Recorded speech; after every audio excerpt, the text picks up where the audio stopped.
विष्णुपदाय रदप्रेषिताय भूतले श्रीमते भक्ति प्रपन्न ज्योति स्वामी नमिने नमो आचार्य पदाय धन्यभूषण मुकुटमने गुरु करुणामुरे तोये क्षमाधरी शिरोमणे नमो विष्णुपदाय कृष्ण प्रेषिताय भूतले श्रीमते भक्ति सिद्धांत सरस्वती नमिने वंदे वृंदावन गुरु कृष्ण कमल लोचन वल्लभी वल्लभां देवं श्री राधालिंगित विग्रह नमो महाबोधान्याय कृष्ण प्रेम प्रदायते कृष्णाय कृष्ण चैतन्य नमने गौरतिष्य नमः महाप्रसाद जननी सर्वसौभाग्यवर्धिनी आदिवेदि हरानी तुलसी नमोस्तुते कृष्णाय वासुदेवाय हरे परमात्मने प्रणत क्लेशनाशाय श्री गोविंदाय नमो नमः तपेत कांचन गौरांगी राधे वृंदावनेश्वरी वृषभानुसुते देवी प्रणमामि हरिप्रिये श्रीरूपे श्री सनातन भट्ट रघुनाथ श्रीजीवी गोपाल भट्ट दास रघुनाथ आमी छय गोसाई कोरी चरण बंदन जहाँ होते विघ्न नाश अभिषिक्त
গোবিন্দ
মায়েরা গাইবে হরে কৃষ্ণ কৃষ্ণ কৃষ্ণ হরে হরে হরে রাম রাম রাম হরে হরে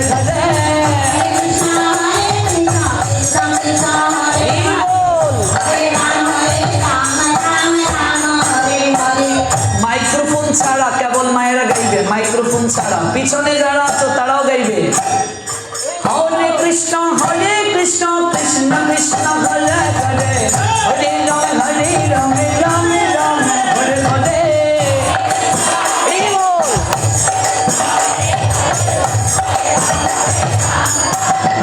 মাইক্রোফোন ছাড়া বাবাজিরা গাইবে হরে কৃষ্ণ কৃষ্ণ কৃষ্ণ হরে হরে হরে রাম রাম হরে হরে।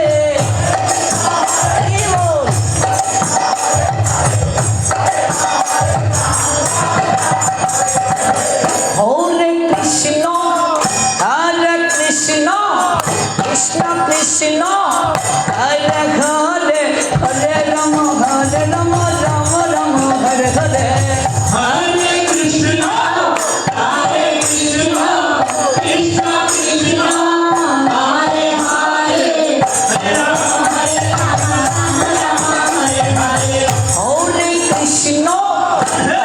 কৃষ্ণ কৃষ্ণ কৃষ্ণ কৃষ্ণ হরে হরে হরে রাম রাম হরে হরে।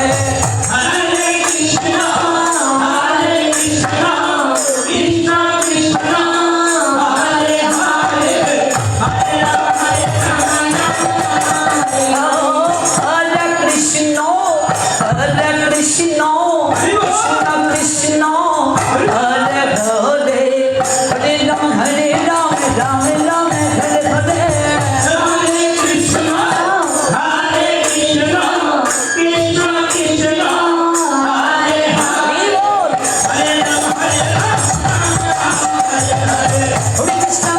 কৃষ্ণ কৃষ্ণ কৃষ্ণ হরে হরে হরে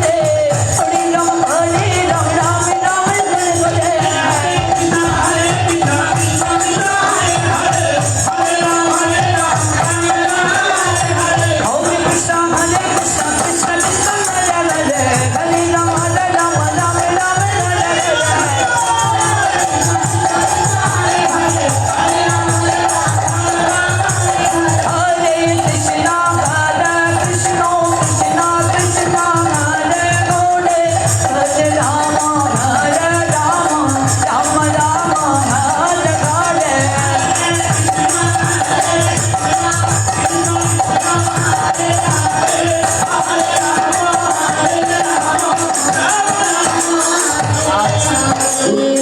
একাদশী তিথি শাস্ত্র বলছেন একাদশী তিথিতে যারা হরিনাম করে নৃত্য করবে সেই ধ্বনি স্বর্গ পর্যন্ত পৌঁছে যায়। কোনো দেবতারা যদি আমাদের প্রতি কুপিত থাকেন তাহলে সেই দেবতারাও দেবঋণ থেকে আমাদেরকে মুক্ত করেন। তো আমাদের অলরাউন্ডার বাবুল প্রভুজি তো আছেনই সর্বতভাবে। প্রবচনের শেষে আজ তিনি গাইবেন, আর আমরা মাতাজিরা একদিকে নৃত্য করবে, বাবাজিরা একদিকে নৃত্য করবে। সবাই হরে কৃষ্ণ কৃষ্ণ কৃষ্ণ কৃষ্ণ হরে হরে, হরে রাম রাম রাম হরে হরে।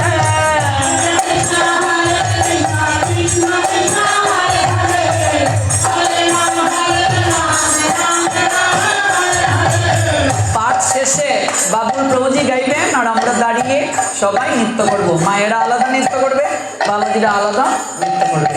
তার আগে চলুন আমরা পাঠে প্রবেশের পূর্বে আর কিছুটা সময়, আজকে যেহেতু একাদশী তিথি, আমরা মধুর সুরে আর কিছুটা সময় হরি নাম করি।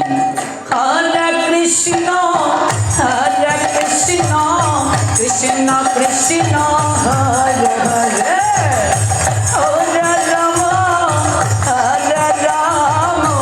রাম রাম হরে হরে।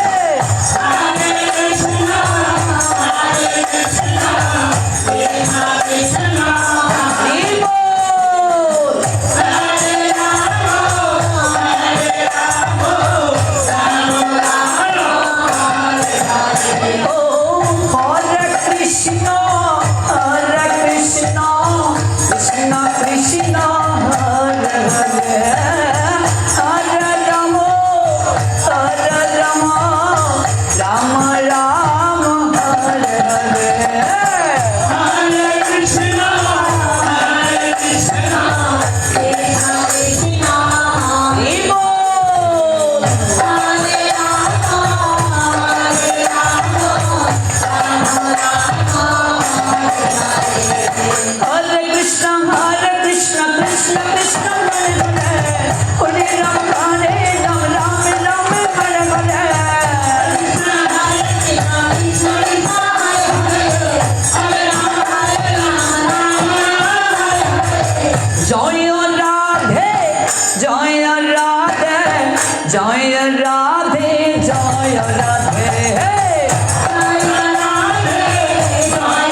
হাতটা তোলো।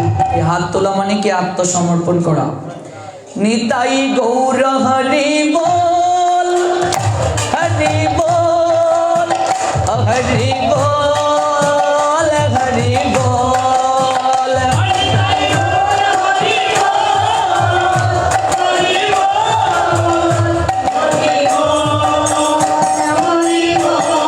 নিতাই নিতাই গৌর নিতাই, নিতাই নিতাই দয়াল নিতাই,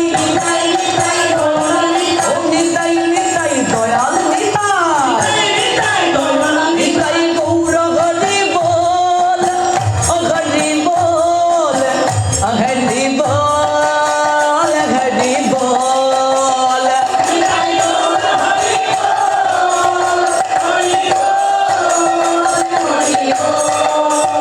গৌর প্রেমানন্দে হরি হরি বলম, জয় জয় শ্রী রাধে শ্যাম। মহাসংযমের মাস, এই দামোদর মাস উপলক্ষে কৃষ্ণ কথা আস্বাদন করার আজকের এই ধারাবাহিকভাবে 23তম রজনী। দেখতে দেখতে কিন্তু চলে যাচ্ছে মা। আজকে 23তম রজনী, 32 দিন ব্যাপী শ্রবণের আজ 23তম রজনী। বিশেষ তিথি আজ হরিবাসর তিথি।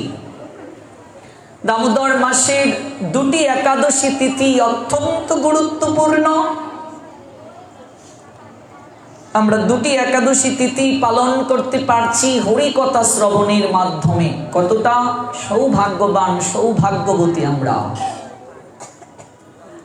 আজ উত্তান একাদশী তিথি। এই পুণ্যতম তিথিতে অপ্রাকৃত কথা শ্রবণ করার মনোরথে যারা উপবেশিত হয়েছেন, এই নোয়াখালী জেলা শহরস্থ মাইজদি শ্রী শ্রী রাম ঠাকুর জন্মোৎসব মন্দিরে আপনাদের প্রত্যেকের রাতুল রাঙ্গা চরণে আমি অবাজন বৈষ্ণব জ্ঞানে ভক্তিপূর্ণ প্রণাম নিবেদন করছি। ভক্তবৃন্দ, ধারাবাহিকভাবে আমরা শ্রবণ করছি ভগবানের কথা। গতকাল যে জায়গায় বিশ্রাম টেনেছিলাম, আজ সেই জায়গা থেকে পুনরায় শ্রবণ করব। আমরা শুনছি প্রেমময়ী শ্রীমতী রাধা রানীর কথা। গতকাল বিশ্রাম টানছিলাম পণ্ডিত কবি জয়দেব। সেই জয়দেব কি করে তার স্ত্রী পদ্মাবতীকে নিয়ে রাধা মাধবের সেবা করতেন, বিগ্রহ সেবা, কি করে আদর্শ কৃষ্ণ কেন্দ্রিক সংসার করা যায়, সে বিষয়ে আমরা শ্রবণ করছিলাম। সেই জয়দেব মহাপ্রভুর আজ্ঞাতে, মহাপ্রভু জন্মের অনেক পূর্বেই তিনি জন্ম নিয়েছিলেন। নবদ্বীপের চাপাহাটি থাকাকালীন অবস্থায় ভগবান তাকে স্বপ্নে দর্শন দিয়ে গীত গোবিন্দ রচনা করার কথা বলছিলেন।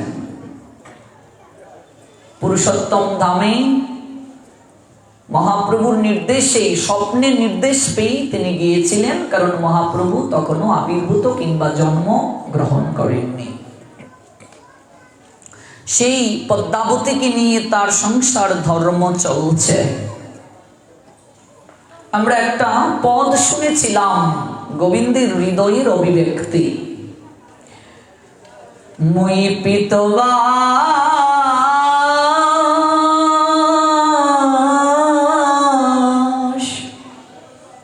রাধা রানীর দাস, তিলেক সংশয় যার, কোটি জন্ম যদি ভজয় আমার, বিফল জনম তার। আমি রাধা রানীর দাস, আমি গুরু দাস, আমি প্রেমের দাস। কোটি জন্মও যদি আমাকে ভজন করে, তথাপি হৃদয় মাঝে যদি সংশয় করে কেউ, ভগবান বলছেন আমি রাধা রানীর দাস যদি এটা সংশয় করে, কোটি জন্মও যদি আমাকে ভজন করে, বিফল জনম তার মনুষ্য জনম বিফল হয়ে গেল। যদি সংশয় করে আমি রাধা রানীর দাস। এই জন্য ভগবান কৃষ্ণ মান প্রকরণে প্রেমময়ী শ্রীমতী রাধা রানীর চরণ ধরে ক্রন্দন করেছিলেন। তাতে গোবিন্দের বিন্দু মাত্র সমীহ হয় নাই, কারণ আমার প্রাণ গোবিন্দ তিনি ভক্ত বৎসল। আমার গোবিন্দ তিনি প্রেমের পরাকাষ্ঠা রূপের নিকট, প্রেমের পরাকাষ্ঠা মূরতির নিকট, প্রেমের পরাকাষ্ঠা ভাবের নিকট সর্বদা আনুগত্যশীলতা স্বীকার করেন, নিজে আচরণ করে জগৎকে শিক্ষা দেন। আর এগুলো গ্রন্থ অধ্যয়ন করলে আমরা জানতে পারবো গ্রন্থের যে কৃপা। গ্রন্থ অধ্যয়ন করা অতীব গুরুত্বপূর্ণ প্রত্যেকের। আমাদের সনাতন ধর্মে অনেক গ্রন্থ, অনেক শাস্ত্র রয়েছে। আমরা সনাতনী হিন্দুরা আজকে এতটা পিছিয়ে কেন জানেন? আমরা গ্রন্থ অধ্যয়ন করি না মা। আর গ্রন্থ সংগ্রহ করা সম্ভব নয় আমাদের সবার পক্ষে। অনেক দাম, অনেক গ্রন্থ। একটা মহাভারতের দাম কত জানেন? একটা মহাভারতের দাম হচ্ছে ৪৫,০০০ টাকা। বাজারে যে পয়ার চন্দে মহাভারত পাওয়া যায় এটা নয়। মহাভারত যে বাংলা পাঁচালী ঢঙ্গে পাওয়া যায়, বিভিন্ন পুরাণ যে লাইব্রেরিতে বাংলা পাঁচালী ঢঙ্গে পয়ার ছন্দে পাওয়া যায়, এগুলো কিন্তু আমাদের মূল ধর্মগ্রন্থ না। আমাদের প্রত্যেকটা মূল ধর্মগ্রন্থ সংস্কৃতে রচনা। সংস্কৃতে প্রত্যেকটা ধর্মগ্রন্থ আমরা রচনা দেখতে পাই। প্রত্যেকটা ধর্মগ্রন্থ হচ্ছে সংস্কৃত রচনা। এই জন্য সংস্কৃত গ্রন্থগুলো অনেক গুরুত্বপূর্ণ আমাদের জন্য। সংগ্রহ করাটাও গুরুত্বপূর্ণ। একটা রামায়ণের দাম ৪০,০০০ টাকার উপরে সংস্কৃতে, অথচ পাঁচালী ডঙ্গে যে বাজারে রামায়ণ পাওয়া যায় পয়ার ছন্দে, এগুলো মূল গ্রন্থ নয়। তাহলে চিন্তা করে দেখুন, অন্তত সনাতনী থিওরি একটু উপলব্ধি করতে গেলে আপনাকে কমপক্ষে ৩ থেকে ৪ লক্ষ টাকার গ্রন্থ প্রয়োজন। আর এত টাকা কোথায় পাবেন? আর কিনলেই পড়ার সময় কোথায়? পুরাণ 18টা, আপনাকে সবগুলো পুরাণ সংগ্রহ করতে কমপক্ষে ৩৫,০০০ টাকার উপরে দরকার। তারপর বেদ রয়েছে, ভাগবত রয়েছে, এত টাকার গ্রন্থ। একা তো সম্ভব নয়। একা কি করে সম্ভব? আপনি আমাদের সনাতনী হিন্দুদের কজনের বাড়িতে গিয়ে দেখবেন ভাগবত আছে। একটা ভাগবতের দাম রাধা বিনোদ গোস্বামী পাদের একটা ভাগবত বাংলাদেশ মূল্যে প্রায় ১৭,০০০ টাকা নেয়। কজনের বাড়িতে এই ভাগবত আছে? কজনের বাড়িতে গীতা আছে? একটা রাম সুখদাস আচার্যের গীতা বাংলাদেশ মূল্য ৮০০ টাকা নেয়। বাংলাদেশে যারা বিক্রি করে ভারতের ডাবল দাম তারা নেয়। ভারতে যে গ্রন্থগুলো আমরা অল্প দামে পাওয়া যায়, বাংলাদেশ থেকে কিনতে গেলে তার ডাবল ট্রিপল দাম দিয়ে কিনতে হয়। ওরা বর্ডার খরচ ইত্যাদি অনেক কথা বলে। আমি ছোটবেলা থেকে এই স্বপ্নটা দেখতাম যে যখন আমরা কলেজ ইউনিভার্সিটিতে পড়তে যেতাম, যখন আমাদেরকে অন্যান্য ধর্মের মানুষেরা অনেক প্রশ্ন করতেন, আমরা কোনো উত্তর দিতে পারতাম না, কারণ আমাদের গ্রন্থ নেই, পড়িনি, জানিনি। ছোটবেলা থেকে আমার ইচ্ছে ছিল সব গ্রন্থ, যত গ্রন্থ আছে সব গ্রন্থ সংগ্রহ করতে হবে সনাতনীদের, এবং সব গ্রন্থ সংগ্রহ করে জানতে হবে, বুঝতে হবে। আপনাকে অন্য ধর্মের একজন বলল তোমাদের পুরাণের অত অধ্যায়ের অত পৃষ্ঠায় ওই নাম্বার শ্লোকে এই আছে, আপনি যদি না জানেন, আপনি যদি না পড়েন, তাহলে ও একটা বলে দিল, আপনি তো তার উত্তর দিতে পারবেন না। এটা নিয়ে আমার খুব ইচ্ছা, এবং আমার এরকম একটা ইচ্ছে ছিল যে সব গ্রন্থ সংগ্রহ করার পরে ওই জায়গা থেকে যে সকল ভক্তরাই গ্রন্থ নিয়ে পড়তে চাইবে তাদেরকে সুযোগ দেয়া হবে যে তারা নিয়ে জানুক, তারা নিয়ে পড়ুক। এবং আমি নিজেই আমার ছাত্র জীবনে নিজের টাকা দিয়ে, পরিবার থেকে না এনে, যেন পরিবারের কেউ বলতে না পারে, নিজের টাকা দিয়ে টিউশনি করে আমি অনেক টাকার গ্রন্থ সংগ্রহ করেছিলাম। 1 লক্ষ টাকার গ্রন্থ আমি নিজে সংগ্রহ করেছিলাম। কিন্তু 1 লক্ষ টাকার গ্রন্থ আর কয়টা গ্রন্থ বাবা, আরো দরকার। যেন অনেক ভক্ত আছে, যেমন আমার এক ফ্রান্সের ভক্ত, আমার পারমার্থিক স্টুডেন্ট স্বপন প্রভুজি, তিনি এই কার্তিক মাসে গ্রন্থ দানের অনেক মহিমা, উনি 1 লক্ষ টাকা প্রদান করেছেন পুরাণ আর মহাভারত এগুলো কেনার জন্য। 1 লক্ষ টাকা উনি দান করেছেন। বিশাল একটা গ্রন্থ কেন্দ্র থাকবে, এই জায়গা থেকে সবাই নিয়ে গ্রন্থ পড়বে, যে কেউ যে কোনো প্রশ্ন করলে যেন ঝটপট উত্তর প্রদান করা যায়। আজকে বিভিন্ন বিতর্কে গিয়ে দেখবেন বিভিন্ন অধ্যায়, বিভিন্ন পৃষ্ঠা ইত্যাদি একেবারে ভুল তত্ত্ব দিয়ে দেয়া হয় আমাদের সনাতনীদেরকে ঠেকানোর জন্য, যে তোমাদের পুরাণের এত অধ্যায়ে এই শ্লোকটা আছে, এই আছে, আদৌ কিচ্ছু ভিত্তি নেই। আমরা সনাতনীরা তো পড়ে না শাস্ত্র, গ্রন্থ পড়ে না, মাথা বিকৃত হয়ে যায় তাদের। আজকে লাভজিয়াত কেন বাড়ছে? লাভজিয়াদের করুণ ফাঁদে পড়ে ধর্মান্তরিত হচ্ছে মানুষ, বলে দুধ সনাতন ধর্মে কিচ্ছু নাই। কারণ কি? পড়ে না, ওরা গীতাটাই পড়ে না। আজকে আমরা সনাতনী হিন্দুরা গীতাটাই পড়ি না ঠিক মতো। 700 শ্লোক আর মহাভারত আপনি পড়বেন 1 লক্ষ শ্লোক, কোথায় সময়? আর এই মেধা, এই প্রজ্ঞা কার আছে? কজনের আছে? এই জন্য জানতে হবে, জানার তো শেষ নেই। আপনাদের নিকটে আমি একটা অনুরোধ রাখবো, সেটা হচ্ছে একটা হলেও গ্রন্থ, প্রত্যেকের সামর্থ্য অনুযায়ী একটা হলেও গ্রন্থ দান করুন। আর অনুরোধ রাখবো, আজকে এই প্রসঙ্গটা হঠাৎ মনে হলো এই জন্যই যে একজনে একটা গ্রন্থ দান করেছেন, হঠাৎ এই জন্য প্রসঙ্গটা মনে হলো। এই যে এরকম একটা চটি গীতা এরকম দান করার কোনো আবশ্যকতা নেই। কেন নেই? কারণ এই গ্রন্থটা পড়ে, এটার মধ্যে শুধু মূল শ্লোক আছে, বাংলা অনুবাদ তথা ব্যাখ্যা কিছু নেই।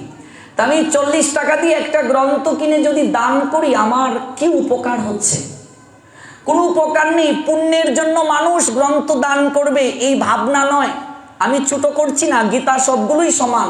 সংস্কৃত এটার মাঝেও আছে 700 শ্লোক, বড় গীতার মাঝেও আছে। যিনি দান করেছেন ওনার কাছে চিরকৃতজ্ঞ। কিন্তু আমি সবার উদ্দেশ্যে এই কথাটা বলছি, অন্তত একটা গ্রন্থ দান করলেও যেন এই গ্রন্থটা আমরা সেই ব্যক্তিকে দান করব যিনি এই গ্রন্থটা পড়বেন, পরে এই গ্রন্থের কথাগুলো জগতের কাছে প্রচার করবেন। তাহলে আমার অধিক থেকে অধিক কৃপা হবে। আমরা দেখতে পাই বিভিন্ন কীর্তনের আসরে আমরা যে কাউকে গ্রন্থ দান করছি, যারা কোনোদিন সদাচারী নয়, যাদের শুদ্ধতা নেই, যারা করিম চাচার দোকান থেকে ডিমের মামলেট খেয়ে কীর্তনে উঠে, আমার রহিম চাচার দোকান থেকে পেঁয়াজি খেয়ে কীর্তন করছে। আমি সম্পূর্ণ কীর্তনিয়ার প্রতি মানে শ্রদ্ধা রেখে কথাটা বলছি। আপনি আয়োজনকারী ভক্ত, আপনি একটা কীর্তন করবেন, আপনি আয়োজনকারী, আপনি গ্রামের সবাই কি করবো? কীর্তন চলাকালীন সময় কেউ মাছ মাংস খায় না, তারা অন্তত সংযম থাকে। আর যারা কীর্তন করছে ওরা কি? ওরা আমার রহিম চাচার দোকান থেকে, করিম চাচার দোকান থেকে ওই পেঁয়াজি, ডিমের মামলেট এগুলো খেয়ে কীর্তন করছে, সিগারেট খেয়ে কীর্তন করছে। বিষয়টা এমন নয়। সেই সকল ব্যক্তিকে গ্রন্থ দান করার কথা শাস্ত্র বলছে।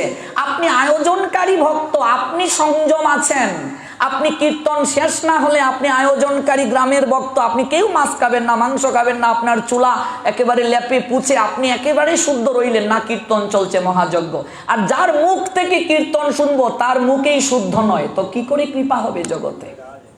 এই জন্য পদ্ম পুরাণ বলছে হরিনাম কার কাছ থেকে শুনতে হবে, হরি কথা কার কাছ থেকে শুনতে হবে? এট ফার্স্ট যার আহার শুদ্ধ। আহার শুদ্ধ না হলে পদ্ম পুরাণ বলছেন দুধ সাত্বিক খাবার, কিন্তু এই দুধের মাঝে যদি সর্প বিষ রাখে ওই দুধে কি সাত্বিকতা থাকবে? থাকবে না। এই জন্য সদাচারী মানুষের কাছ থেকে হরিকথা শুনতে হবে। আমরা এই গ্রন্থগুলোকে বিভিন্ন কীর্তনের আসরে এরকম একটা ছোট একটা চটি গ্রন্থ একটু ফল দিয়ে একটু শিবাসাঙ্গিনাটা ঘুরে দিয়ে দিলাম। 8টা 10টা 20টা গ্রন্থ হলো, আমার নিজের চোখে দেখা, ছোটবেলা আমাদের এলাকায় দেখেছি ওরা কি করে ওই যে 20 টাকা 30 টাকা দিয়ে আবার এই গ্রন্থগুলো মানুষের কাছে বিক্রি করে দিচ্ছে। আমার বাস্তব চোখে দেখা। আপনার কৃপাটা কি করে হলো? আপনি গ্রন্থ তার কাছে দিবেন যে গ্রন্থ নিজে পড়ে ওই গ্রন্থের কথাগুলো মানুষের কাছে প্রচার করবে। আপনি নিজে গ্রন্থ পড়তে পারছেন না, কিন্তু আপনার প্রদত্ত একটা গ্রন্থ থেকে একটা লোক যদি পড়ে নিজের জীবন পরিবর্তন করতে পারে, আরেকজনের কাছে ব্যক্ত করতে পারে, মানে বলতে পারে, আপনি যে তাকে প্রদান করলেন ওর পরিবর্তন তথা ওর জানার মাধ্যমে যতটা কৃপা হবে ওই কৃপার 1% আপনার অ্যাকাউন্টেও চলে আসবে। জয় জয় শ্রী রাধে শ্যাম। এই জন্য আমার একটা অনুরোধ হলো এরকম ছোট ছোট গ্রন্থগুলো দানের চেয়ে অন্তত একটা গ্রন্থ দান করুন, বড় গীতা, যেন এই গীতাটা থেকে মানুষ ব্যাখ্যা সহ পড়তে পারে, জানতে পারে, উপলব্ধি করতে পারে। হ্যাঁ, এরকম 40 টাকা 30 টাকা দিয়ে আমরা একটা গ্রন্থ আমরা দান করছি, কারণ আমাদের মাঝে একটা এরকম প্রবণতা কাজ করে। গীতার মাহাত্ম্যে বলা আছে কেউ যদি এই কয়েকটা গীতা দান করে তার এই পুণ্য হবে, এই পুণ্য হবে। তো আমরা পুণ্যের জন্য দান করে দেই, তাহলে পূর্ণ হয়ে যাবে। বিষয়টা এমন নয়। কৃপা কৃপা কাজ করলে এমনিতেই হবে। এই জন্য আমার একটা অনুরোধ থাকবে সেই সকল ভক্ত, আর দান 3 প্রকার, সাত্বিক রাজসিক তামসিক, মনে রাখবেন। আপনি একটা গীতা দান করছেন কাউকে, তিনি যদি ওই গ্রন্থটা মূল্যায়ন না করেন, মানে নিয়ে গিয়ে যদি না পড়েন, তাহলে আপনি দাতা, আপনার কল্যাণের পরিবর্তে আপনার অকল্যাণ হয়ে যাবে। আপনি একজনকে 10 টাকা দিলেন ভিখারিকে, ওই টাকাটা নিয়ে যদি সে সিগারেট খায়, তার মানে কি? শাস্ত্র বলছে তামাক যারা গ্রহণ করে তাদের মহা পাপ হয়। একটা জুনি জন্মগ্রহণ করার কথা বলছে, আমি বলবো না, অনেকের মনে কষ্ট আসবে। আছে পুরাণ শাস্ত্রে তামাক গ্রহণ করলে কোন জুনিতে তারা জন্ম নেয়, আমি বলছি না, সব কথা সব জায়গায় বলতেও শাস্ত্র নিষেধ করেছে। তা আমি যদি 10 টাকা দিলাম, তাহলে উনি নিয়ে যদি তামাক সেবন করেন, তাহলে আমি তাকে কি করলাম? পাপ কার্য করতে কি করলাম? সহযোগিতা করলাম। তাহলে কেন প্রবাদ আছে সৎ পাত্রে দান করো? দানটা কোন পাত্রে দান করতে হবে? সৎ পাত্রে। আপনি একজন সাধুকে অর্থ দান করলেন, ওই সাধু যদি ওই টাকা ভগবত সেবায় না লাগিয়ে নিজের ইন্দ্রিয় তৃপ্তির জন্য ব্যয় করে, ওই সাধুকেও ডান্ডার বাড়ি খেতে হবে। অর্থ আপনি দান করছেন আপনার কল্যাণের জন্য, তো আপনার কল্যাণ তিনি করছেন, ভগবানের সেবায় লাগালে তো কল্যাণ হবে, না লাগালে তো কল্যাণ হবে না। ওই সাধু যদি নিজের ব্যাংক অ্যাকাউন্ট করে নিজে যদি ওইগুলো দিয়ে বা অনেক আরাম আয়েসে থাকে, তাহলে তো আপনার কল্যাণ হচ্ছে না। ভগবান আপনাকে সাইজ করবে, মানে ওই সাধুকে সাইজ করবে। এই জন্য দেখুন, আমরা অনেক মানুষ আছি, একা সম্ভব নয় এত গ্রন্থ সংগ্রহ করা। একটা পুরাণ 1000 টাকা, এরকম 18 পুরাণ আছে। তো আমার দ্বারা আমার 2 জন মিলেও তো আমি একটা গ্রন্থ দান করতে পারি, আমি 1 জন মিলেও একটা গ্রন্থ দান করতে পারি। এইভাবে যদি আমরা নিজ নিজ জায়গা থেকে অল্প অল্প করে গ্রন্থ প্রচারের জন্য আমরা দান করি, একজনের পক্ষে 20,000 টাকা দেওয়া সম্ভব নয়, একজনের পক্ষে 15,000 টাকা দেওয়া সম্ভব নয়, একজনের পক্ষে 500 টাকা দেওয়া সম্ভব, একজনের পক্ষে একটা গীতা 700 টাকা দিয়ে পাওয়া যায়, তো একটা বড় গীতা একজনের পক্ষে 700 টাকা দিয়ে কিনে দেওয়া সম্ভব। যেটা পড়বে এই সকল মানুষকে দেওয়া উচিত যারা পড়বে, যারা বিনয়ী। আপনি একজনকে একটা জপমালা দান করলেন, তিনি যদি ওই জপমালাটা, হ্যাঁ, উনি যদি ওই জপমালাটা তিনি নিজে যদি জপ না করে উনি যদি রেখে দেন, তাহলে আপনি দান করে কৃপার পরিবর্তে আপনার আরো অকল্যাণ হবে। একটা মজার গল্প আছে। গুরুদেব জপমালা দিয়েছেন শিষ্যকে, বলছে বাবা প্রত্যহ 16 মালা জপ করবি বাবা, এটা আমি গুরু তোমার প্রতি আদেশ দিলাম।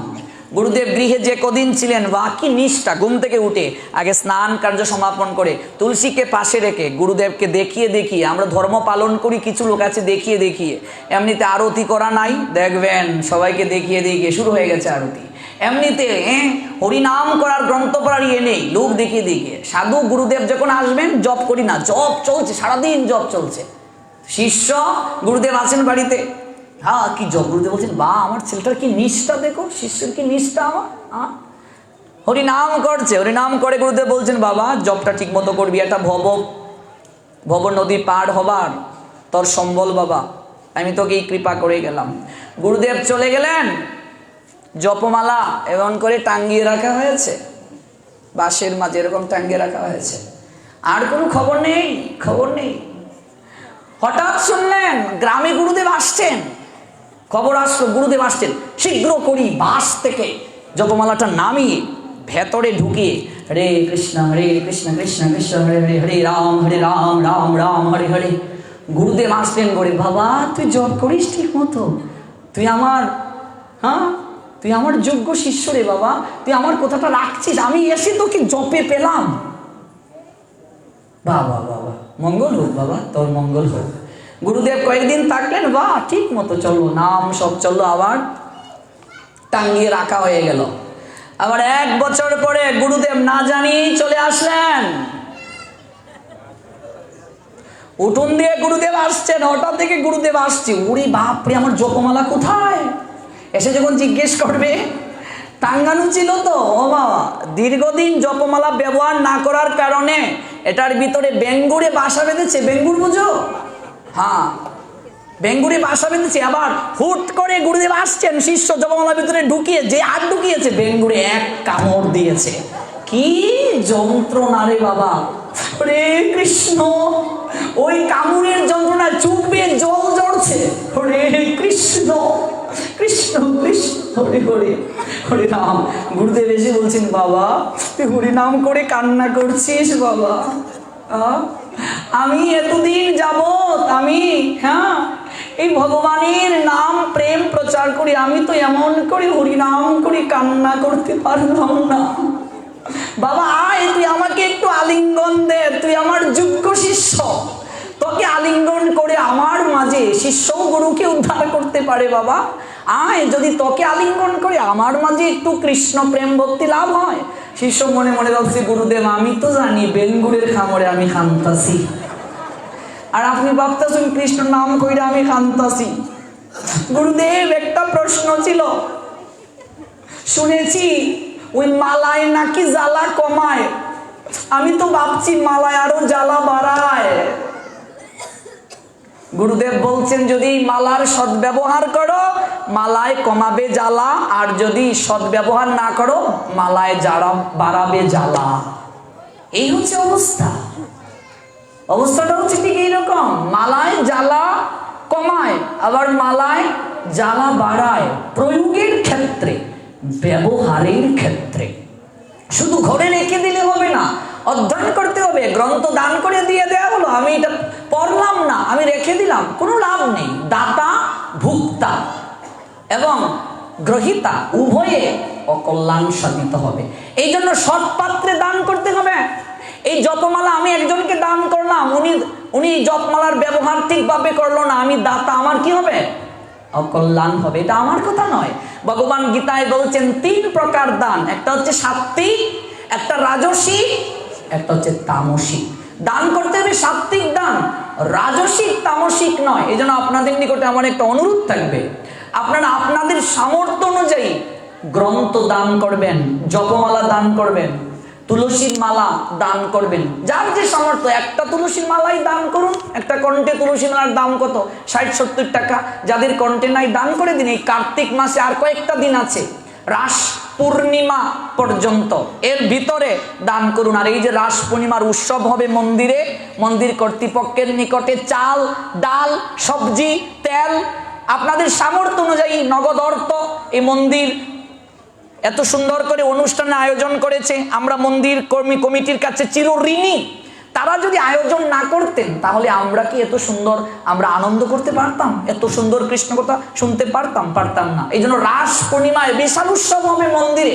রাস সর্বোত্তম উৎসব। ওই রাস পূর্ণিমাতে আপনাদের সামর্থ্য অনুযায়ী কেউ যদি 1 লিটার তেলও দেয়, 1 লিটার তেলের দাম আর কত চিন্তা করে দেখুন। কেউ যদি সামর্থ্য না থাকে 1/2 লিটার তেলেই দাও।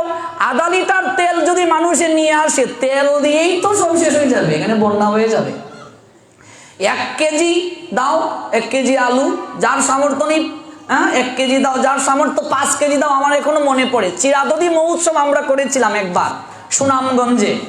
এবার আমরা সবাইকে ভাবলাম, আমরা তখন তো স্টুডেন্ট, টাকা পয়সা কিচ্ছু নাই, তা আমরা সবার নিকটে মাসিদেরকে, বিশেষ করে মায়েরা আমাদের সুনামগঞ্জে খুব ভালোবাসতো আমাদেরকে।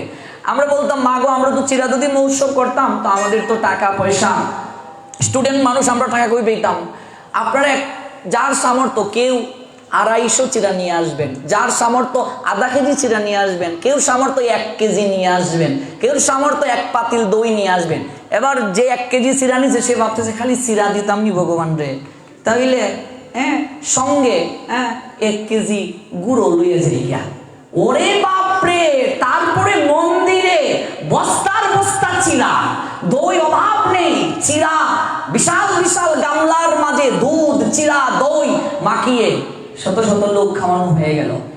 সবাই মিলে কোনো কাজ করলে এটা কোনো ব্যাপারই না। এই রাস পূর্ণিমা উৎসবে 1 লিটার তেল করে দেওয়া যে কোনো মানুষের পক্ষে ব্যাপারই না। বন্ধু বান্ধব মিলে আমরা যদি বসি তাহলে নাস্তা 500 টাকা হয়ে গেছে খরচ। শুধু মনটা থাকতে হবে, মন। এটা ভগবানের সেবায় লাগবে, এটা ঠাকুরের সেবায় লাগবে। আমি রাস পূর্ণিমা তিথি উপলক্ষে আমি 1 লিটার তেলে নিয়ে আসি, আমি 1 কেজি আলু নিয়ে আসি, আমি কেউ না, আমি 500 টাকার ফুলকপি, বাঁধাকপি সহ যা যা সবজি আছে সব নিয়ে আসি। ব্যাপারই না, শুধু ইচ্ছা শক্তিটা থাকতে হবে। 100 জন মানুষ 100 করে টাকা দিলেও তো অনেক টাকা হয়ে যায়। এবার 500 জন মানুষ 2000 টাকা করে দিলেও তো বিশাল বিশাল উৎসব হয়ে যায়। শুধু ইচ্ছা শক্তিটা প্রয়োজন। এই জন্য আমরা ইচ্ছে করলে 100টা তুলসীর মালা দান করতে পারি কার্তিকে ভক্তদের মাঝে, কোনো ব্যাপার না সেটা। আমরা ইচ্ছে করলে 10টা জপমালা সেই সকল মানুষদের মাঝে দান করতে পারি যারা নিয়ে জপ করবে। আমরা ইচ্ছে করলে অন্তত 10টা গ্রন্থ দান করতে পারি, 10টা গ্রন্থ 700 টাকা করে দান করতে পারি। গীতা, বড় গীতা যারা নিয়ে পড়তে পারবে সেই সকল ব্যক্তিদেরকে দেয়া হবে যারা নিয়ে যথার্থ ব্যবহার করবে। স্টুডেন্টরা হলে আরো ভালো। আপনাদের নিকটে আমার এই অনুরোধটা থাকবে, আপনারা আপনাদের সামর্থ্য অনুযায়ী এই কার্তিক মাসে ভাগবত দানের যে মহিমা, এটা বলে শেষ করা যাবে না। সমগ্র পুরাণ পাঠ করার যে কৃপা, এই কৃপা লাভ হয় ভাগবতের একটা শ্লোক যদি কার্তিক মাসে পড়ে। এই জন্য এই কার্তিক মাসে গ্রন্থ দান, বিশেষ করে যত দান রয়েছে, গাভী দান, তারপর হচ্ছে ভগবানের কথা দান, স্বর্ণ দান। স্বর্ণ তো সাধু বৈষ্ণবরা পড়বে না, স্বর্ণ কাকে দান করবেন? রাধারানীকে দান করবেন। রাধারানীকে একটা কানের দুল দাও, রাধারানীকে একটু নূপুর দাও পরিয়ে, যার যে সামর্থ্য। এরপরে হচ্ছে গুদান, অন্ন দান, বস্ত্র দান। সাধুদেরকে বস্ত্র দান করতে হবে, সাধুরা বস্ত্র পরে ভাগবত পাঠ করবে, হরি কথা বলবে। এবং সর্বশ্রেষ্ঠ দান ভগবানের কথা দান।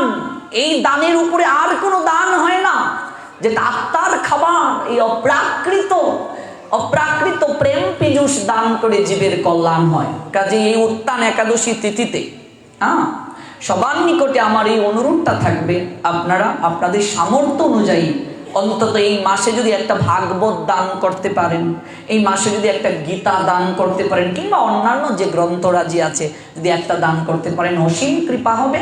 এবং আপনাদের রাস পূর্ণিমা উপলক্ষে এই মন্দিরে যার যে সামর্থ্য সে অনুযায়ী চাল, ডাল, সবজি ইত্যাদি অবশ্যই গ্রহণ করবেন। যিনি গ্রন্থ দান করেছেন ওনাকে কৃতজ্ঞতা জ্ঞাপন করছি এবং ওনার পারমার্থিক মঙ্গলের জন্য ভগবানের কাছে প্রার্থনা করছি। আমরা যে প্রসঙ্গে ছিলাম সেটি হচ্ছে শ্রীমতী রাধা রানী, তিনি প্রেমময়ী শ্রীমতী রাধা রানী।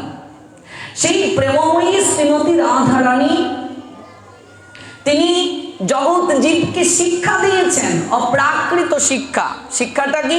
তিনি শিক্ষা দিয়েছেন কেমন করে কৃষ্ণকে ভালোবাসতে হয়, কেমন করে ভগবান শ্রী গোবিন্দকে প্রতিকূল পরিবেশে ভালোবাসতে হয়।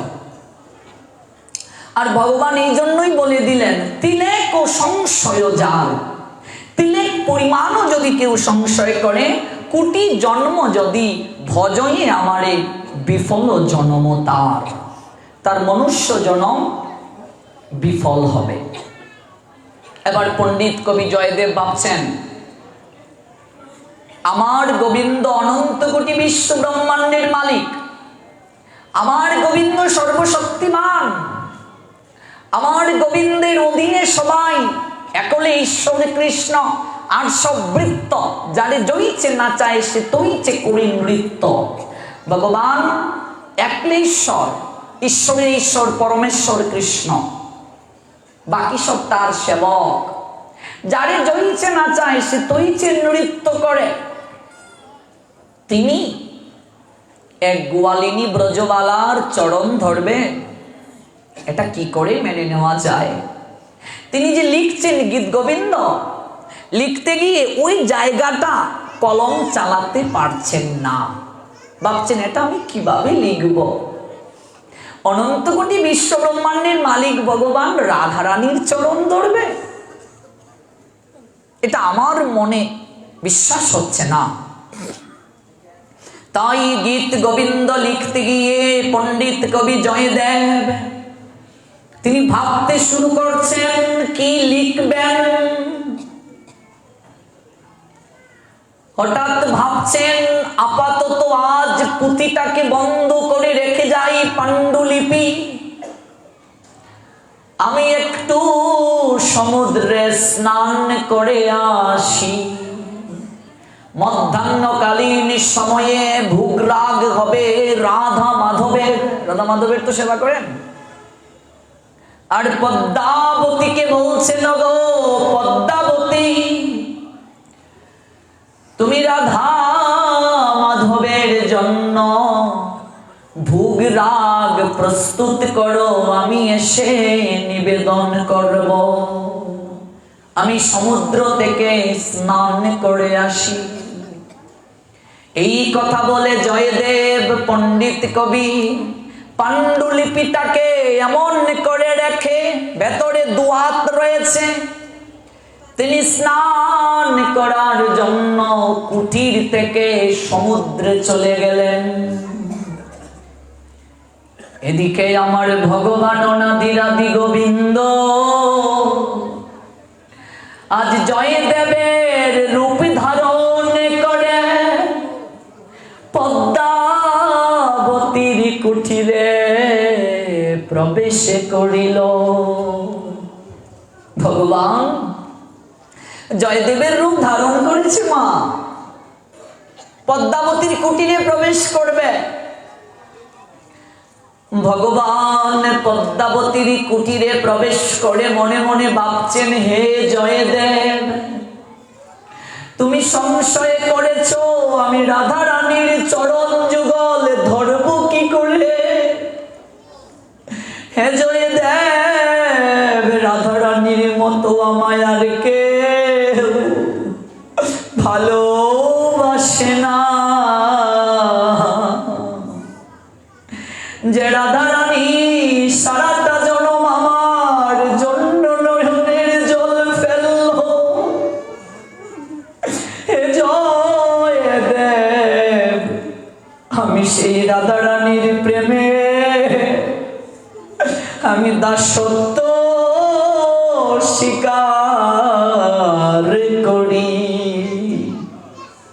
রাধা রানী সারাটা জীবন আমার জন্য কাঁদলো, আর কোনদিকে নজর দেয়নি। আমি তাকে বলে এসেছিলাম, ওগো শ্রীমতী, আমি আজ যাচ্ছি, আমি কাল ফিরে আসবো। এই কাল আর তো জীবনে হলো না। এমন করে 100টা বছর পেরিয়ে গেল, আমি আর বৃন্দাবনে যাইনি। তথাপি শ্রীমতী বিন্দু মাত্র ভালোবাসা হৃদয়ে থেকে কমে নাই। 100 বছর আমার জন্য অপেক্ষা করলো, বিন্দু মাত্র ভালোবাসা তার হৃদয়ে থেকে কমে নাই। কি নিষ্কাম ভালোবেসেছে গো। আর এই জগতে যারা ভালোবাসে আমায়, ওরা তো আমার বিগ্রহের সামনে এসে প্রণাম দিয়ে বলে, হে গোবিন্দ, আমার স্বামীকে ভালো রাখো, আমার স্ত্রীকে ভালো রাখো, আমার মেয়েটা যেন গোল্ডেন প্লাস পায় পরীক্ষায়, হ্যাঁ, আমার এই দাও ওই দাও। কিন্তু কখনো প্রণাম দিয়ে একদিনও এসে বলে না, গোবিন্দ তুমি কি ভালো আছো? ভেবে দেখো মা, ঠিক বলছি তো? একদিনও কি মন্দিরে প্রণাম দিয়ে বলি, ঠাকুর তুমি ভালো আছো? হ্যাঁ, ভিক্ষুকের মতো এই দাও ওই দাও, এই দাও, এই আশা পূরণ করো, ওই আশা পূরণ করো। ভগবানের কাছে এসে প্রণাম দিয়ে ভিক্ষুকের মতো শুধু চাই চাই চাই। একটা দিন, একটা মুহূর্ত কি নিষ্কাম ভাবে তাকে ভালোবাসতে পেরেছি? হে গোবিন্দ, তোমাকে ভালোবাসা উচিত বলে আমি ভালোবাসছি। হে গোবিন্দ, এই মনুষ্য জীবন পেয়েছি তোমাকে ভালোবাসার জন্য, তোমার আরাধনা করার জন্য, এই জন্যই তোমাকে ভালোবাসছি। এই মায়ার সংসারে তারা শুধু আমার আমার আমার করছে, আর আমার কাছে ভিক্ষুকের ন্যায় চাইছে। তাই বৈষ্ণব কবি বলছেন, ও ছাড়ো রে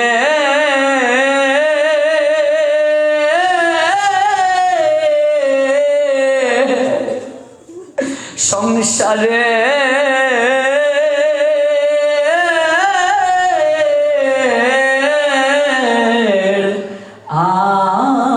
আশা, ও কৃষ্ণ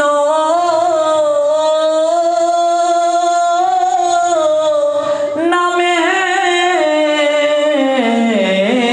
দেও নেশা। ও ছাড়ো রে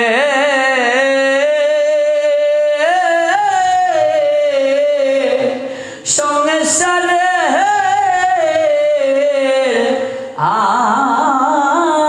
আশা, ও কৃষ্ণ নামে দেও নেশা। ওরে কোন কামিনী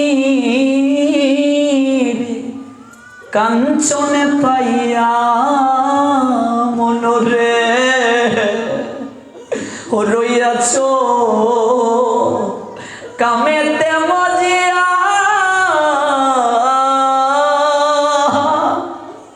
ওরে কোন কামিনী আর কাঞ্চনে পাইয়া মনরে রইয়াছ তুমি কামেতে মজিয়া। ওরে যেদিন সে যমরাজ নেবে, ও তোমায় হাতে পাও বান্দি, আরে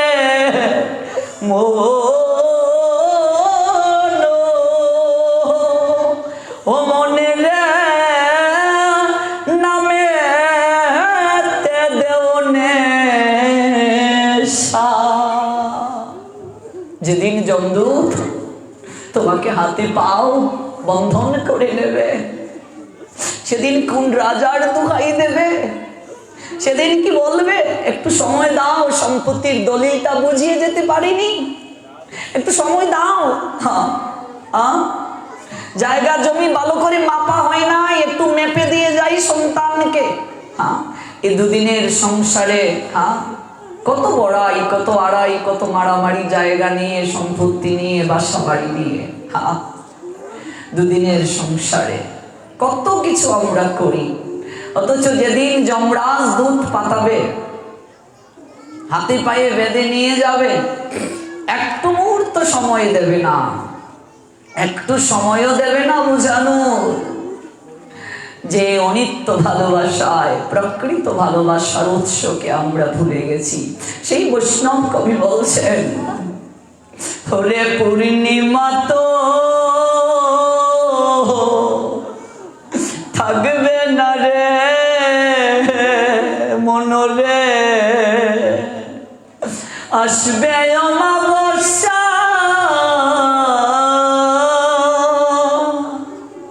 ওরে পূর্ণিমা তো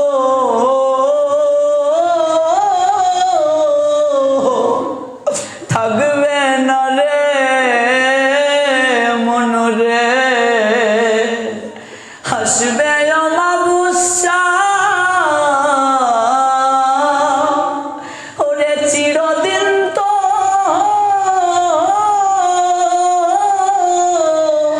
থাকবে না রে, ওরে রঙের ভালোবাসা রে মন, ও মন কৃষ্ণ নামে তে দেওনে, তুমি পুঁজি আনলায় 16 আনা মনরে, লাভ করিবায় দুনা,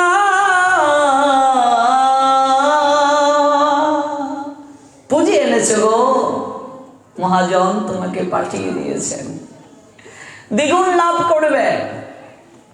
পুঁজি আনলায় 16 আনা, লাভ করিবার আসে, আশাটা কি দ্বিগুণ লাভ করব। পুঁজি এনেছি সংসারে, কথা দিয়ে এসেছি মাতৃজঠরে, প্রভু পাঠিয়ে দাও অন্ধকার প্রকোষ্ঠে, আমাকে আর রেখো না।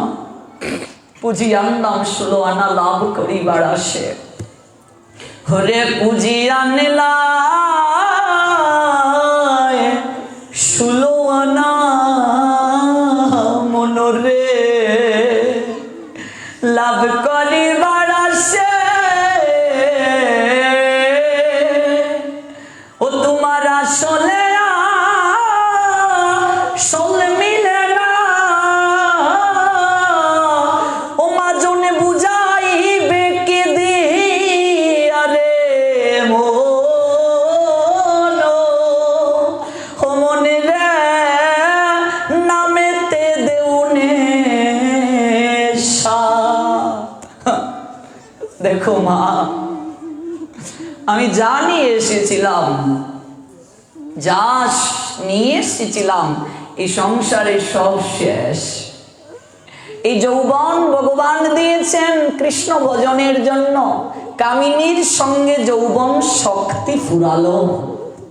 কাঞ্চন মানে ধন, ভগবান ধন দিয়েছেন, ওরে ওই ধন দিয়ে আমার সেবা করবে।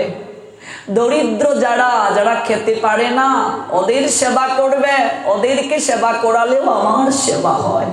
তোকে অতিরিক্ত ধন দিয়ে দিলাম জগতে, সবাইকে তো ভগবান এত কিছু দেন না গো বাবা, তোমাকে অনেক ধন দিয়েছেন, তার পিছনে ভগবান এইটাও বলে দিয়েছেন যে তোকে অনেক ধন দিয়েছি যেন ওই ধন দিয়ে আমার সেবা করতে পারিস। এটা কাঞ্চন, ধন মানে কাঞ্চন। তো এই যে আনলাম 16 আনা, লাভ করিবার আসে, এইগুলো দিয়ে ভজন করে লাভ করব, কৃপা সঞ্চয় করব, ভগবানের নিকটে আবার যাব। আমার আসলে আসল মিলে না। ভগবান যা দিয়ে দিলেন, যা তার কাছে বলে এসেছি, সব কিছু হারিয়ে ফেলেছি। কি বুঝাবো, কি হিসাব দেব তার কাছে? মাজন বুঝাই বকি দিয়া। একটা দোকানদার সন্ধ্যা এসে হিসাবের খাতাটা খুলে, মা হিসাব করে সারাদিন কি কেনা বেচা করলো। 60 বছর হয়ে গেল, 70 বছর হয়ে গেল, একদিনও হিসাব করলাম না, জীবনে করলাম কি? 60 বছর বয়সে একটু হিসাব করো তো গিয়ে, আজকে রাত্রে ঘুমানোর সময়, মা তোমার বয়স 60, একটু হিসাব করো।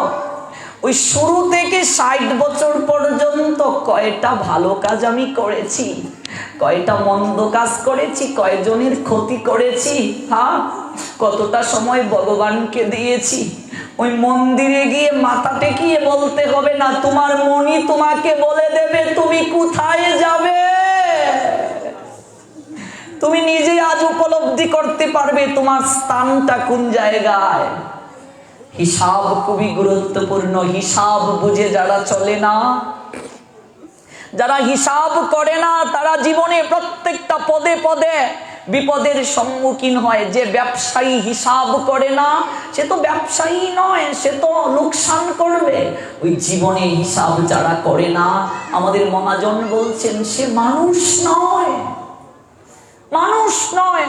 মানুষ হতে গেলে মান থাকতে হবে, হুঁশ থাকতে হবে। যার হুঁশ নাই সে কিসের মানুষ? হ্যাঁ কিসের মানুষ? জগতে আমাদের ভালোবাসাটা ভগবানের প্রতি, মা সকাম ভালোবাসা। আমরা শুধু বলি এই দাও ঠাকুর, ওই দাও, ওই দাও। একটিবারও প্রাণ খুলে নিষ্কাম ভাবে একটা দিনও গোবিন্দকে আমরা ভালোবাসতে পারি নাই। হ্যাঁ, শ্রীমতী রাধারানী তার ভালোবাসাটা নিষ্কাম, দেহগত কামনা নাই, কোনো প্রাপ্তি নাই, চাওয়া নাই। বৃষভানু রাজাকে বলছেন, আমার প্রেমময়ী রাধারানী, ও বাবা এই যে রাজত্ব এইগুলো কার? বৃষভানু রাজা বলছেন, মারে এগুলো তো তুই পাবে। এই রাজত্ব এগুলো কার বাবা? মা তুই আমার একমাত্র কন্যা, এগুলো তো সব তোর, আমার সবগুলো। হ্যাঁ। শ্রীমতী রাধা রানী এসে গোবিন্দের নিকটে বলছেন, হে প্রাণনাথ, আমি আমার বলে তো কিছু রাখিনি, আমার নিজের বলে কিছু নেই, আমি সব কিছু তোমার চরণে আমি সপে দিলাম, আমার সবকিছু তোমার চরণে সপে দিলাম। বাকি রইল এই দেহটা গোবিন্দ, ওই দেহটা তো তুমিই দিয়েছো আমায়, ওই দেহটাও আমি তোমার চরণে সপে দিয়ে তোমার দাসী হলাম। জয় জয়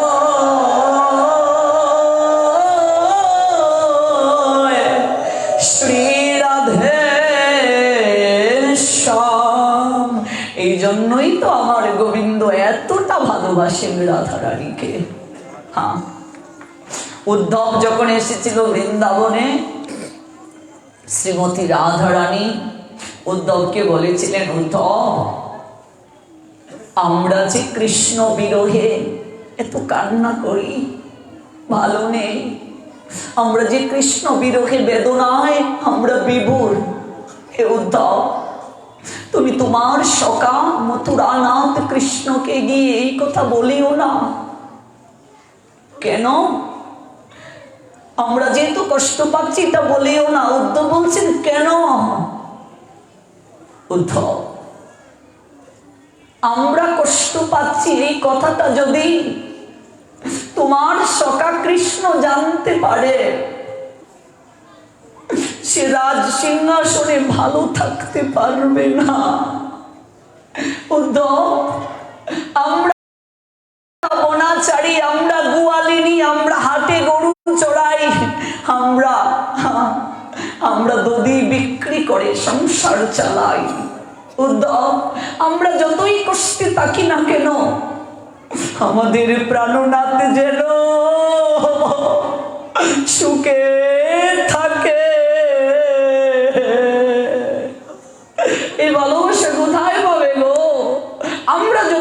কষ্টে থাকি না কেন, আমাদের প্রাণনাথ যেন ভালো থাকে। তো অবাক হয়ে গেলেন, এমন করেও কেউ ভালোবাসতে পারে যে কৃষ্ণ কাল আসবো বলে চলে গেল, আর আসলো না। সেই কৃষ্ণকে এতটা ভালোবাসা যায়? আমরা কষ্টে আছি তার জন্য এটা গিয়ে তাকে বলিও না, সে ভালো থাকুক, তার সুখ আমাদের সুখ, তার আনন্দ আমাদের আনন্দ, তার ভালো থাকা আমাদের ভালো থাকা। এতটা ভালোবাসেন বলেই তো আমার গোবিন্দ ঘুমের ঘুরেও হগো রাধে রাধে রাধে বলে প্রলাপ করে, ঘুমের ঘুরেও রাধে রাধে রাধে বলে প্রলাপ করেন গোবিন্দ। কারণ তিনি যে প্রেমের দাস, তিনি যে প্রেম ব্যতীত আর কিচ্ছু চান না, তিনি যে ভক্তের কাছে প্রেম ভিক্ষা চান। প্রেমী যে তার একমাত্র আস্বাদ্য, তাকে পঞ্চ ব্যঞ্জন দিলেও তিনি খুশি না, 56 ব্যঞ্জন দিলেও তিনি খুশি না, যদি সেই ব্যঞ্জনের মাঝে প্রেম মিশিয়ে না দাও, ভক্তি মিশিয়ে না দাও। প্রেমবিহীন শুষ্ক মরুভূমির নিয়ায়, মরুভূমিতে যেমন জল ছাড়া চারিদিক শুষ্ক শুষ্ক, কিচ্ছুটি নেই। জলের জন্য হাহাকার করে চাতক পাখির নিয়ায় আমার ভগবানও চাতক পাখির নিয়ায় অপেক্ষা করেন, আমার ভক্ত কবে কখন একটু প্রেম আমায় দান করবে, একটু ভালোবাসা আমায় দেবে। ওই ভালোবাসা আদান প্রদানের মাঝে যে আনন্দ, ওই আনন্দটা লাভের জন্য গোলকপতি ভগবান গোলক ছেড়ে নরদেহ ধারণ করে ভুলুকে মাটির পৃথিবীতে চলে আসেন। এটাই তার আনন্দ। ওই ভগবান বলছেন আমার গোলক বৃন্দাবন থেকেও এই বৃন্দাবনে আনন্দ বেশি।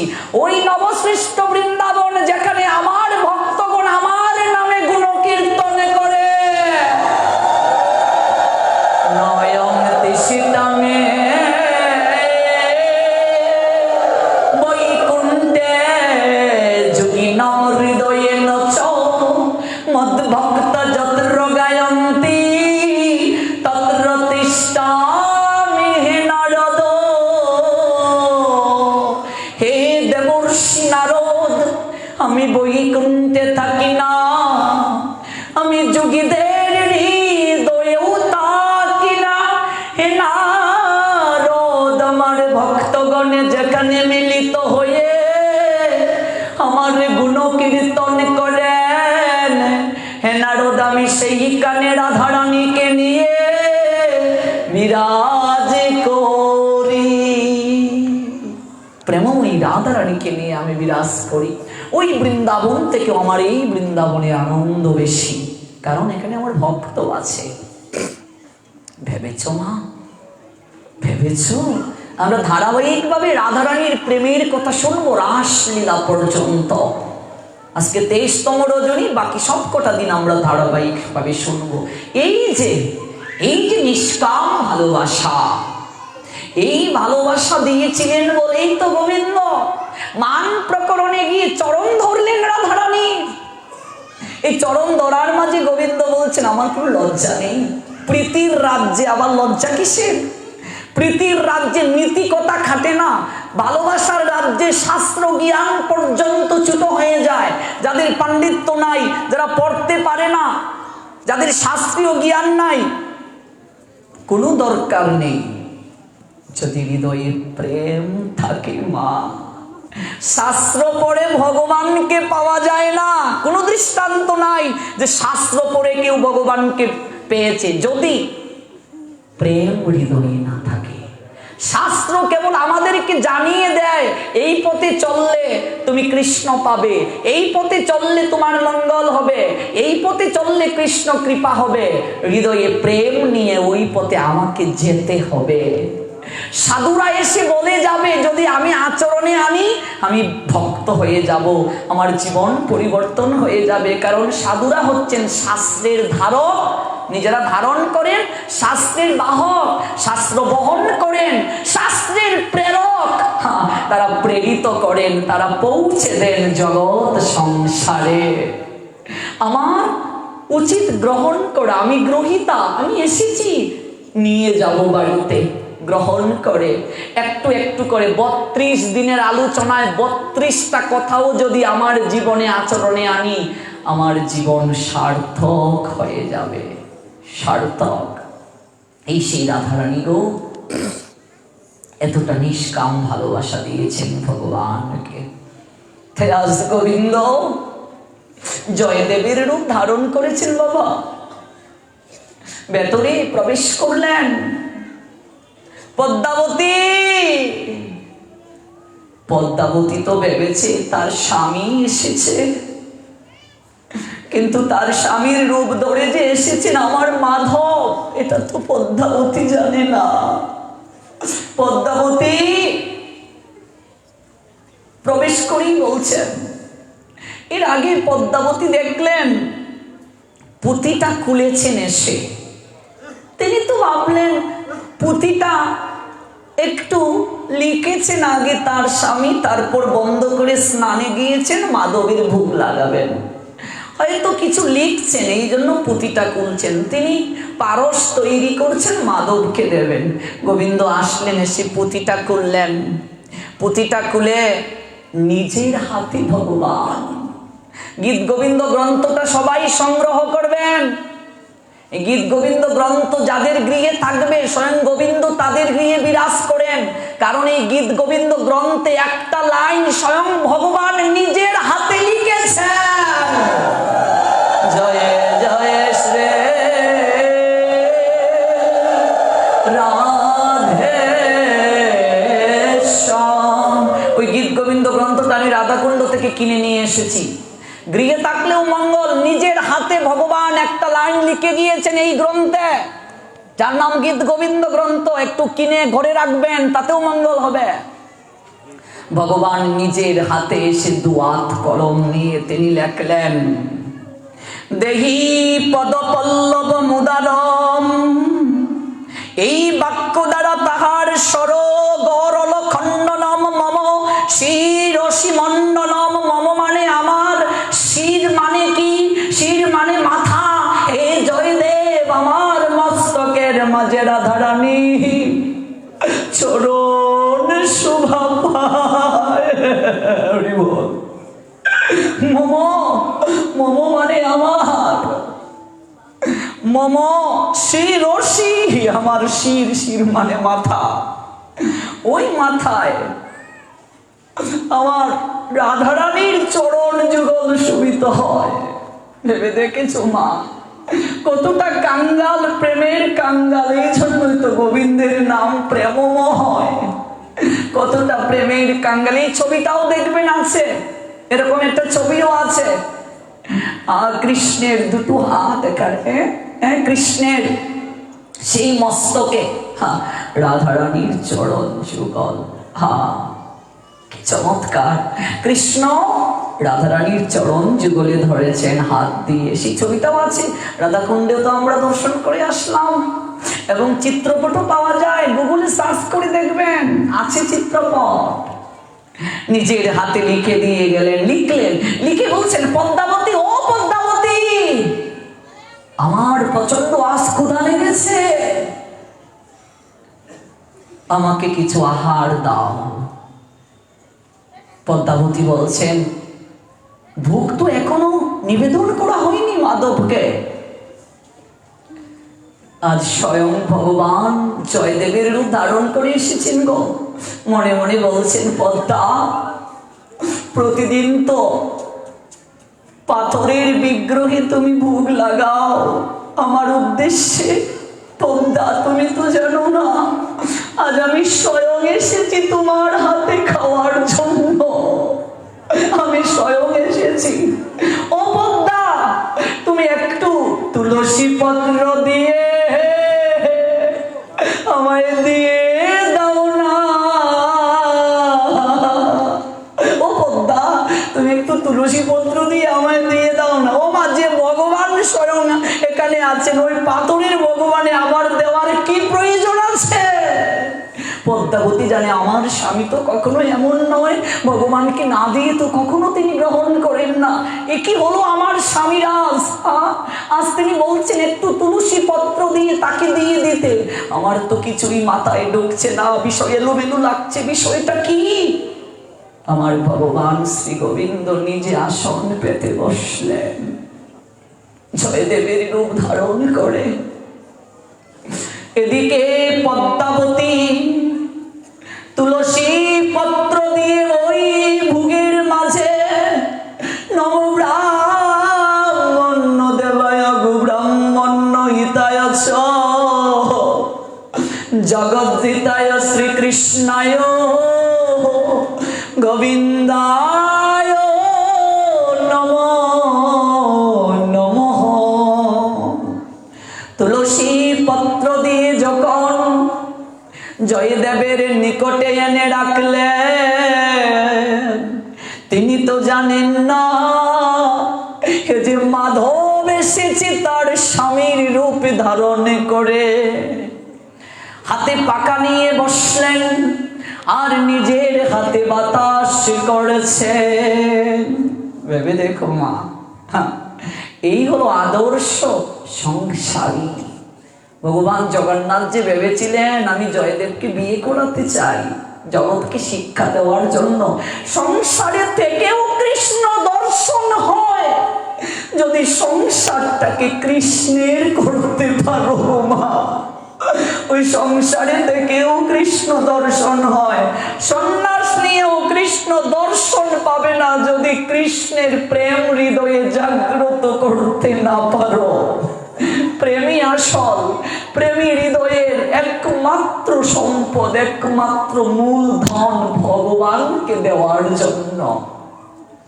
নিজের হাতে আজ সেবা করাচ্ছেন পদ্মাবতী। সেবা করানোর পর জয়দেব বলছেন, ভগবান মাধবী তো জয়দেব হয়ে এসেছেন। পদ্মা, ও পদ্মা, আমি আজ নিজের হাতে তোমার মুখে এক গ্রাস প্রসাদ তুলে দেব। এমন তো কখনো হয় নাই, এমন তো কখনো হয় নাই বাবা। নিজের হাতে এক গ্রাস পদ্মার মুখে তুলে দিলেন।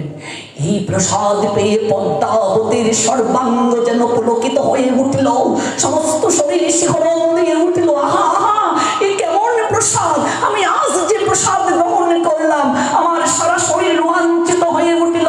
ওই পদ্মা প্রসাদ গ্রহণ করে হরিবল হরিবল বলে নাচতে শুরু করল। জয় জয় শ্রী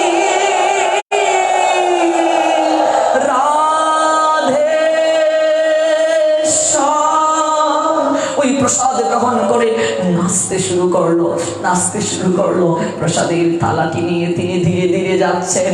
আর এদিকে আমার মাধব জয়দেবের রূপ ধারণ করে এসেছেন তো তিনি মুখ প্রক্ষালন করে ধীরে ধীরে ধীরে ধীরে তার সেই কুটির থেকে অদৃশ্য হয়ে গেলেন। মূল জয়দেব পদ্মাবতীর স্বামী স্নান কার্য সেরে কুটিরে প্রবেশ করে বলছে, পদ্মা, ও পদ্মা, পারস কোথায়? শীঘ্র করে নিয়ে আসো, রাধা মাধবকে নিবেদন করতে হবে। পদ্মাবতীর মাথায় যেন আকাশ ভেঙে পড়লো। ও গো, কি বলছো তুমি পতি দেবতা? পারস কোথায় পাবো? কি বলছো অলক্ষণে কথা? তুমি না স্নান কার্য সেরে আসলে, তুমি না এসে আমায় বলছে পদ্মা, ও পদ্মা, আমার আজ প্রচন্ড ক্ষুধা লেগেছে। আমি বলেছি ওগো মাধবকে তো ভোগ দেয়া হয়ে নাই। তুমি না বললে আজ একটু তুলসী পত্র দিয়ে না হয়ে দিয়ে দাও, তুলসী পত্র দিলেই তো নিবেদন হয়ে যায়। আমি তো তাই করলাম। কি বলছো তুমি? আমি এমন তো কোনোদিন আমি করব তুমি ভাবলে কি করে? আমি মাধবকে কিচ্ছু না দিয়ে আমি গ্রহণ করি না। ওগো আমি সত্যি বলছি, তুমি না একটু আগে স্নান কার্য সেরে আসলে আমার মাথায় গোলমাল পাকছে, আমি কিছুই বুঝতে পারছি না। এইমাত্র তুমি আহার গ্রহণ করলে আর তুমি তুমি কক্ষে ঢুকে ওই পুঁথিটা খুললে, একটা কি জানি লিখলে, লিখে তারপরে সে আমাকে বললে সেবা দেওয়ার কথা। কি বলছো?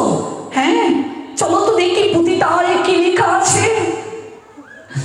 জয়দেব পুঁথিটা খুললেন। বাবা, গীত গোবিন্দ গ্রন্থ, এখনো যে গ্রন্থ পাওয়া যায় আছে এখনো, সেখানে খুলে দেখলেন সরগরল মণ্ডল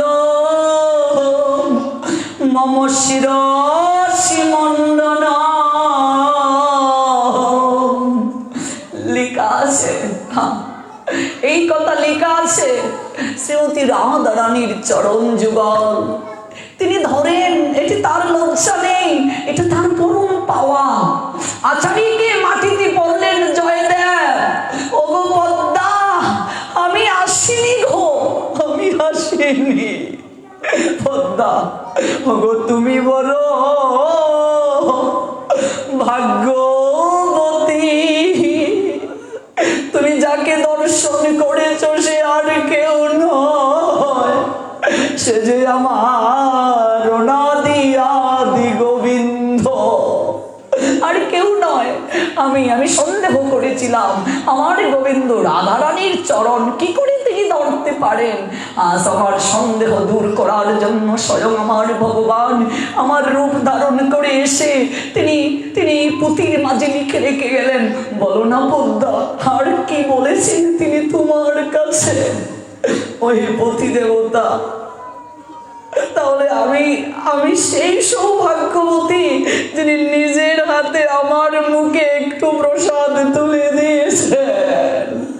পদ্মা, তুমি আমার স্ত্রী, কিন্তু তুমি এই হাত দ্বারা তুমি আমায় আশীর্বাদ করে দাও। এই হাত দ্বারা তুমি আমার একটু আশীর্বাদ করে দাও। ওহে পদ্মাবতী, আমায় প্রেমালিঙ্গন দিয়ে ধন্য করো। হে পদ্মা, তুমি আমায় প্রেমালিঙ্গন দিয়ে ধন্য করো, ধন্য করো। তুমি কত সৌভাগ্যবতী, তোমার গোবিন্দ দর্শন হলো, আমার ভাগ্যে হলো না। হে পদ্মা, তুমি প্রেমালিঙ্গ দিয়ে আমায় ধন্য করো। এই বলে জয়দেব পদ্মাবতীকে আলিঙ্গন করলেন, প্রেমালিঙ্গন গ্রহণ করলেন। অজুর ধারায় তার চোখ বেয়ে জল ঝরছে, পদ্মাবতীর চোখ বেয়ে জল ঝরছে, জয়দেবেরও চোখ বেয়ে জল ঝরছে। আরে কি মধুর দৃশ্য, আরে কি আনন্দ! এ যেন মহামিলন, এ যেন প্রেমের আদান প্রদান, এ যেন প্রেমের লেনদেন গো বাবা, এ যেন প্রেম আদান প্রদান। যে কথাটি গোবিন্দ বলছিলেন, অগময়ী পিতবাস রাধা রানীর দাস, তিলক সংশয় যার, অগ কুটি জন্ম যদি বজয়ে আমরে বিফল জনমতার। এই প্রেমালিঙ্গন, এই মধুর দর্শন, এই মধুর মিলন কি শুধু পদ্মাবতী জয়দেবের সঙ্গে হয়েছে তা নয়, আমরাও একে অপরকে আলিঙ্গনে বাধিত করব। এই কৃপা আমাদের হৃদয়ে আসবে, ওই কৃপায় আমাদের হৃদয়ে উদ্ভাসিত হবে। মুহি পিতবাস রাধা রানীর দাস, তিলক সংশয় যার, ওগো কুটি জন্ম যদি ভজয়ে আমারে বিফল জনমতার। তার মানব জন বিফলে যাবে, অগতিলেক পরিমাণ সংশয় করলে তার মানব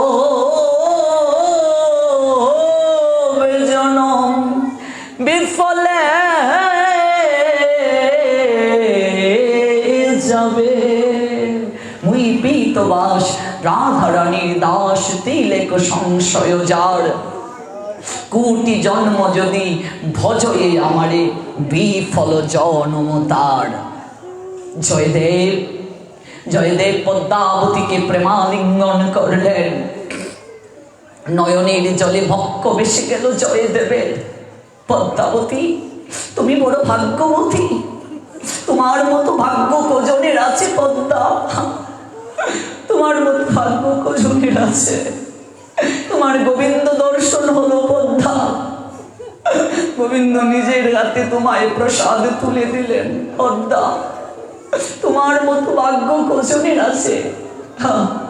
আমি আমি হতভাগা, তবে আজ আমি ধন্যাতি ধন্য পদ্মা, তোমার মতো সহধর্মিণী পেয়ে, তোমার মতো সহধর্মিণী পেয়ে আমার জীবন ধন্য হয়ে গেল পদ্মা। আজ জগতের বুকে ভগবান প্রচার করলেন, দেখিয়ে দিলেন তিনি প্রেমের দাস, প্রেম তার একমাত্র আস্বাদ্য। তিনি প্রেমের কাছে নিজেকে বিক্রি করতে পারেন, তিনি প্রেমের কাছে নিজেকে বিসর্জন দিতে পারেন, তিনি প্রেমের কাছে নিজেকে হারিয়ে দিতে পারেন। এই গীত গোবিন্দে নিজের হাতে ভগবানের এই লাইন লেখা, নিজ হাতে ভগবান লিখেছেন। যে গীত গোবিন্দ এতটা এতটা কৃপাময় একটা গ্রন্থ, শ্রীমন মহাপ্রভু নীলাচলে 12 বছর রাধা ভাবে বিভাবিত হয়ে এই গীত গোবিন্দ আস্বাদন করেছিলেন। 12টা বছর। অবশ্যই গ্রন্থটা আপনারা কিনে সংগ্রহ করবেন। শ্রী রাধার প্রলাপ জয়ীছে উদ্ধব দর্শনে, সেই মতো উন্মাদ প্রলাপ করে রাত্রি দিনে। বিদ্যাপতি জয়দেব চণ্ডীদাসের গীত আস্বাদনে রামানন্দ স্বরূপ সহিত, ভক্তি সিদ্ধান্ত বিরুদ্ধ আর রসাভাব শুনিলে না হয় প্রভুর চিত্তের উল্লাস। অতএব স্বরূপ গুসাই করে পরীক্ষণ, শুদ্ধ হয়ে যদি প্রভুরে করাও না শ্রবণ। বিদ্যাপতি চণ্ডীদাস শ্রী গীত গোবিন্দ, এই 3 গীতে করান প্রভুর আনন্দ। বিদ্যাপতির পথ, চণ্ডীদাসের পথ আর জয়দেবের গীত গোবিন্দ, এটা না শুনলে প্রভুর আনন্দ হয় না, মহাপ্রভুর আনন্দ হয় না। এই গীত গোবিন্দ এতটাই আস্বাদন করলে আমার ভগবান সন্তুষ্ট হন। আমরা আগামীকাল শ্রবণ করব এই গীত গোবিন্দ শোনার জন্য। স্বয়ং জগন্নাথ একবার জগন্নাথ পুরী ধাম মন্দির ছেড়ে বের হয়ে গিয়েছিলেন। আগামীকাল এই অপ্রাকৃত লীলা আস্বাদন করার প্রতিশ্রুতি আপনাদের নিকটে রেখে, গৌর হরির যদি কৃপা হয়, আজকের মতো এখানেই আমরা বিশ্রাম টানব। তার আগে চলুন একটু শ্রীমতী রাধারানীর চরণ বন্দনা করি। আমরা যেভাবে আছি সেভাবেই থেকেই নৃত্য করব। কমিটি অনুরোধ করেছেন আমরা যেন দাঁড়িয়ে নৃত্য না করি, আমরা যেভাবে আছি এইভাবেই বসি আমরা একটু নৃত্য করব। যেভাবে আছি সেভাবে বসি। চলুন আমরা একটু রাধারানীর চরণ বন্দনা করে আমরা ধীরে ধীরে আলোচনা বিশ্রামের পথে যাই। আপনারা সবাই ধীরে ধীরে ব্যাস আসনকে প্রণাম নিবেদন করুন। জয় রাধে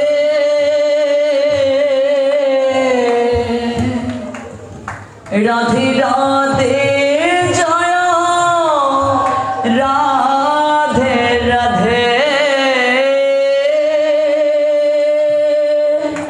রাধে রাধে, রাধে রাধে, জয় রাধে রাধে রাধে, জয় রাধে রাধে, রাধে রাধে,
বিছে দে বিছে দিলি রাধে রাধে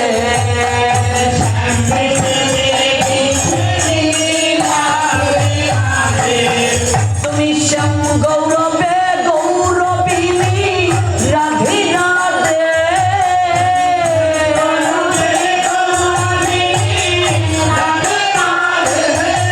তুমি শ্যাম আল্লাহ দে আল্লাহ দিলি রাধে রাধে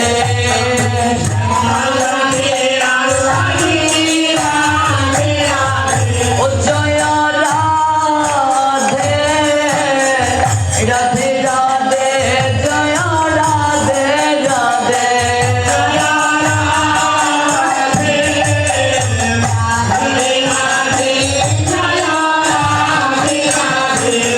তুমি অষ্ট সখীর শিরোমণি রাধে রাধে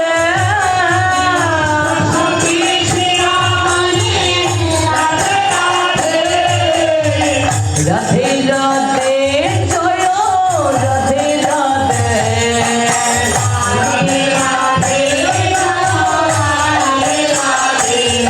তুমি অপার করুণাময়ী রাধে রাধে